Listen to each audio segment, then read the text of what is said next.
اور ان ملکوں میں جو اتنے پاورفل کنٹریز ہیں جہاں پرندہ پر نہیں مار سکتا، وہاں مسلمان جو مینورٹی میں اگر انقلاب کی باتیں کریں گے وہ تمہیں چھوڑیں گے؟ بولو نا کیا ہو گیا؟ وہ کہیں گے کمبختو ہم نے تمہیں جو ویزا دیا ہے اس لیے کہ تم آگے ہماری جڑیں کاٹو. یہ کوئی عقل مندی کا کام ہوگا؟ مجھے لگ رہا ہے آپ لوگ کو گرمی لگ رہی ہے بہت زیادہ، یا شاید میں زیادہ جذباتی ہو گیا ہوں. اب میں دوبارہ آرام سے بیان، اتنے چیخنے چلانے کی ضرورت کیا ہے؟ یہ بات آرام سے بھی تو کہی جا سکتی ہے نا. اب میں آرام سے کہتا ہوں یہ بات دوبارہ سے، وہ کینسل ہو گیا جو اب تک میں نے کہا تھا. مجھے ایک بات بتاؤ، تمہیں کسی کمپنی میں جاتے ہو، تم کیمرے لگے ہوئے ہیں چاروں طرف، تمہیں دیکھا جا رہا ہے، کمپنی نے تمہیں اندر گھسنے کی اجازت دے دی، اسکین کر کے آنکھیں وانکھیں چیک کر کے سب کچھ ایک ایک چیز تمہاری ان کے کنٹرول میں ہے. اور یہ بھی دیکھ لیا کہ یہاں آ کے ایسا تو نہیں ہمارا نظام بدلنے کے لیے کوئی اوٹ پٹانگ کوئی ایسی حرکت کرے جس سے ہمارا ہی بیڑا غرق ہو جائے. سب کچھ سیٹ کر کے کمپنی نے تمہیں اندر گھسایا. تم نے وہاں جا کے باس بدلنے کی باتیں شروع کر دی.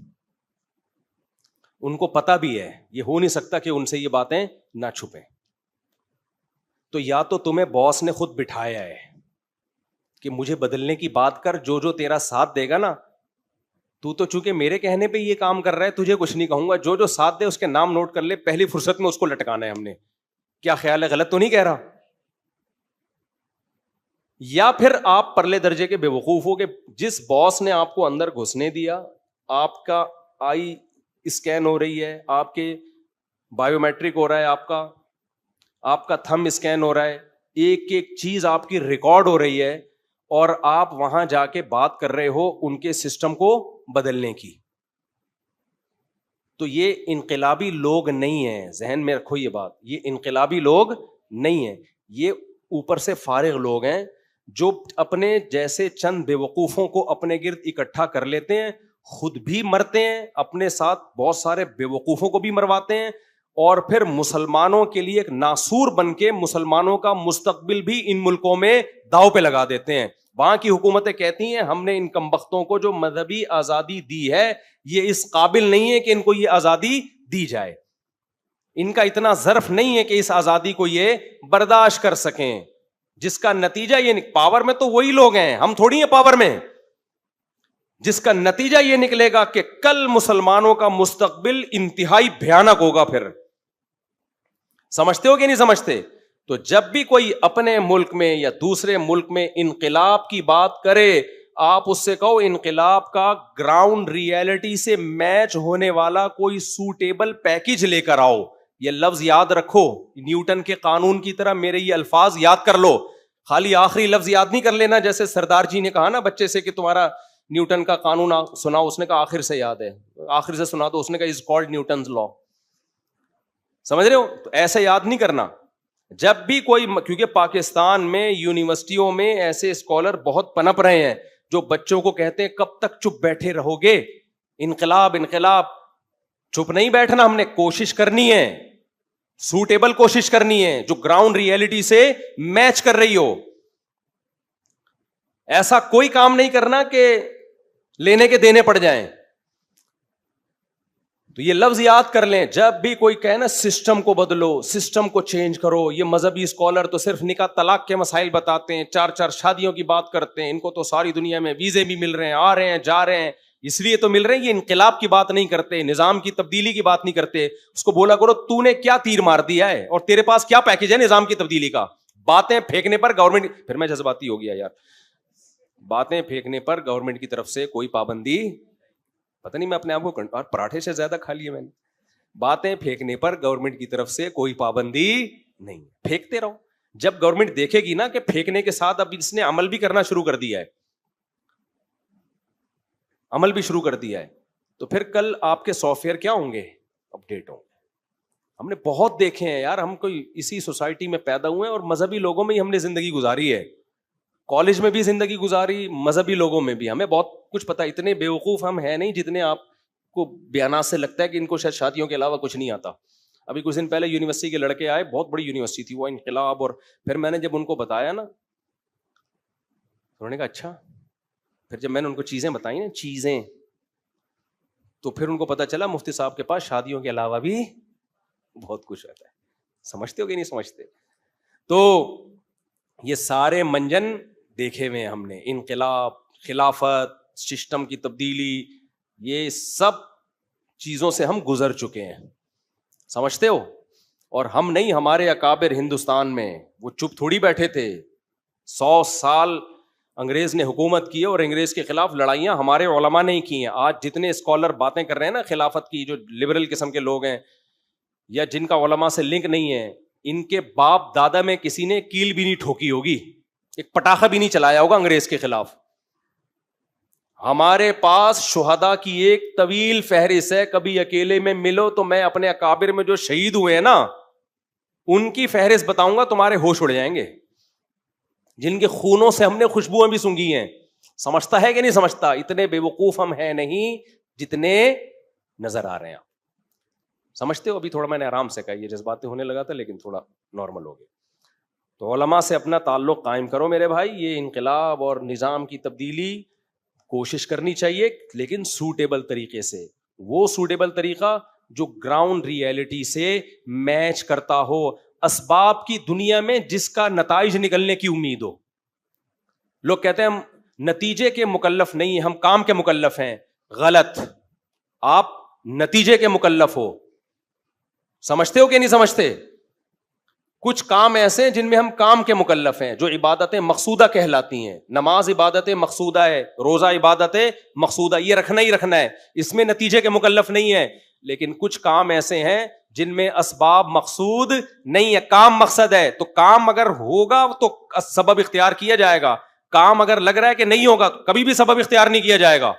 قرآن نے کیوں کہا ہے کہ اگر تم کمزور ہو, تمہاری طاقت آدھے سے کم ہے, تو تم نہیں لڑ سکتے دشمن سے. بھئی اللہ کہہ دیتے تم جتنے بھی کمزور ہو لڑو, میں آسمان سے مدد نازل کروں گا. اللہ نے کہا ان یکم منکم مئۃ یغلبوا مئتین, آدھے ہوگے تو دگنے پہ غالب کر دوں گا. یہ کیوں کہا ہے قرآن نے؟ آدھے سے کم ہوگے تو اللہ کی طرف سے کوئی وعدہ نہیں ہے. دیکھو میدان جنگ میں فرار اختیار کرنا حرام ہے, لیکن علماء نے لکھا ہے کہ اگر کوئی ساتھی بچھڑ گیا ہو اکیلا میدان جنگ میں, اب اس کو پتا ہے میں اکیلا کچھ نہیں کر سکتا, اس کے لیے میدان جنگ سے بھاگنا جائز ہے. کیونکہ یہ بھاگنا نہیں کہلائے گا, یہ اپنے آپ کو بچانا کہلائے گا. بھائی شریعت کیوں نہیں کہتی کہ اکیلے ہو تو کیا ہوا, کتنی دفعہ اللہ نے ایک آدمی کو ہزاروں پر غلبہ دیا ہے, تو ایک ہے تو ہزاروں پر غلبہ حاصل ہو جائے گا تیرا. وہ کہے گا اللہ تو نے دیا ہے, ابھی بھی دے گا ہی نہیں دے گا مجھے پتا نہیں ہے, ابھی بتا دے گا تو میں لڑوں گا. غالب تو یہی ہے کہ ایک آدمی 10 سے بھی نہیں لڑ سکتا. تو ایسے موقع پہ بھاگنا بھی جائز ہے میدان جنگ سے, کیونکہ اب یہ خودکشی ہے. تو آدھا علم ہمیشہ خطرناک ہوتا ہے. آج کل کے جو اسکالرز آ رہے ہیں بہت سارے آدھا علم ہے, ایک چیز دیکھ لی نبی کی سیرت کی, دوسری نہیں دیکھی. تو یہاں دیکھو سبب مقصد نہیں ہے یہاں پہ. تو انقلاب, نظام کی تبدیلی یہ رزلٹ ہے, تبدیلی کا طریقہ یہ سبب ہے. تو طریقہ ایسا بتاؤ جس سے سبب مرتب ہونے کا ہمیں اسباب کے درجے میں یقین ہو. اگر یقین نہیں ہے تو چھوڑ دو اس سبب کو, غلط ہے وہ سبب. اس کی میں مثال دیتا ہوں. آپ ڈاکٹر کے پاس گئے, مجھے یہ مسئلہ ہے, گردے میں پتھری ہے, ڈاکٹر نے میڈیسن دی. آپ نے کہا ڈاکٹر صاحب اس میڈیسن سے کتنے چانسز ہے کہ میرا گردہ ٹھیک ہو جائے گا؟ ڈاکٹر کہہ رہے کوئی چانس نہیں, یہ 1% چانس ہے. اچھا ڈاکٹر صاحب اس کے سائڈ افیکٹ کتنے؟ سائڈ افیکٹ تو یہ ہے کہ ہو سکتا ہے گردہ ہی نکالنا پڑ جائے. آپ نے کہا ڈاکٹر صاحب میں نہیں کھا رہا. ڈاکٹر کہہ کے دیکھو تو ہم اسباب کے مکلف ہیں, نتیجہ کس کے ہاتھ میں ہے؟ اللہ کے ہاتھ. تو یہ بے موقع دلیل ہو گئی کہ نہیں ہو گئی؟ یہاں کہا جائے گا ڈاکٹر صاحب یہاں مقصد شفا ہے, دوا مقصد نہیں ہے. شفا کا غالب گمان ہو تو دوا دو, نہیں ہے تو میں نہیں کھاؤں گا, میں پاگل تھوڑی ہوں. ڈاکٹر کہ تمہیں اللہ پہ توکل نہیں ہے, نتیجہ اللہ پہ چھوڑ دو, ہم صرف سبب کے مکلف ہیں. بات صحیح ہے, لیکن ہم وہاں سبب کے مکلف ہیں جہاں سبب مقصد ہوتا ہے, جہاں مسبب مقصد ہوتا ہے, نتیجہ مقصد ہوتا ہے. وہاں سبب ذریعہ مقصد ہے, ذریعہ کبھی بھی مقصد نہیں ہوتا. سمجھتے ہو کہ نہیں سمجھتے ہو؟ اور پھر ڈاکٹر دوا بھی وہ نہیں دے رہا ہے کہ پیناڈول شیناڈول دے رہا ہو, دوا بھی وہ دے رہا ہے جس کے سائڈ افیکٹ بہت خطرناک ہیں. ایسی دوا میں تو شفا کا امکان بھی ہوگا نا, اس پہ بھی نہیں کھائے گا آدمی, کہے گا 99% چانس ہے شفا کا تو لوں گا میں. یہ جو آج کل کے اسکالر کہہ رہے ہیں نا کہ یہ طریقہ اختیار کرو, نظام کو یوں کر کے پلٹ دو, اس میں شفا کا چانس تو 1% بھی نہیں ہے. سائیڈ افیکٹ اتنے خطرناک ہیں, اتنے خطرناک, قتل و غارت جتنا اسلام دنیا میں رہ گیا ہے اس کے بھی ختم ہونے کا خطرہ ہے. اتنا ظلم ہوگا مسلمانوں کے اوپر اگر یہ طریقہ اختیار کیا. میں گیا ہوں یورپ امریکہ میں, دیکھ کے آیا ہوں, کچھ مسلمان وہاں تمیز سے بیٹھ نہیں رہے ہیں, انقلاب کے نا پرچے بانٹ رہے ہوتے ہیں اندر ہی اندر. میں ان سے کہتا ہوں, لوگوں سے کہتا ہوں, ان سے بچ کے رہو بھائی, یہ تمہیں جو آزادی ملی ہوئی ہے نا یہ بڑھے گی نہیں, نہ انقلاب آئے گا, یہ تمہارے ساتھ وہ سلوک کرنا شروع کر دیں گے جو چائنا کے شہر, کیا نام ہے اس کا, نہیں یار وہ چائنا کے ایک مشہور شہر ہے نا جہاں بہت ظلم ہو رہا ہے, شنکیانگ یا ہے میرا خیال ہے کہ شنکیانگ اس طرح کر کے, تو چائنی زبان ہی ہے آنگ چانگ کر کے, خیر تو مشہور شہر ہے. تو جو ظلم وہاں ہو رہا ہے نا اس نوعیت کا ظلم شروع ہو جائے گا اور پھر پناہ مانگو گے. جو کرنے کا کام ہے وہ نہیں کر رہے, وہاں بھی نہیں کر رہے مسلمان. کرنے کا کام کیا ہے جو یہودی نے کیا تھا 1960 میں 50 میں. یہودی مینورٹی میں تھے امریکہ میں. یہودیوں نے کہا کہ ہم انتہائی تھوڑے ہیں, یہودی ایسا بے وقوف نہیں ہماری طرح انقلاب کی باتیں کر کے اپنے اوپر پابندیاں لگوا لے. اس نے گورنمنٹ کو کہا کہ ہم سے زیادہ آپ کا دنیا میں کوئی خیر خواہ نہیں ہے. وہ ایجوکیشن میں, بزنس میں آگے بڑھے, بیوروکریسی تک پہنچے, فوج میں پہنچے, عدلیہ میں پہنچے, حکومتوں میں پہنچے. 50-100 سال کی لانگ ٹرم پالیسی بنائی یہودیوں نے وہاں پہ. ہمارے جیسے بے وقوف اسکالر ان کے ہاں نہیں تھے, کیونکہ یہودی گراؤنڈ ریئلٹی پہ بلیو کرتا ہے. اس غزہ میں تو پٹ رہا ہے, وہ اللہ کی مدد ہے کیونکہ ظالم ہے نا, وہ اللہ کی مدد ہے.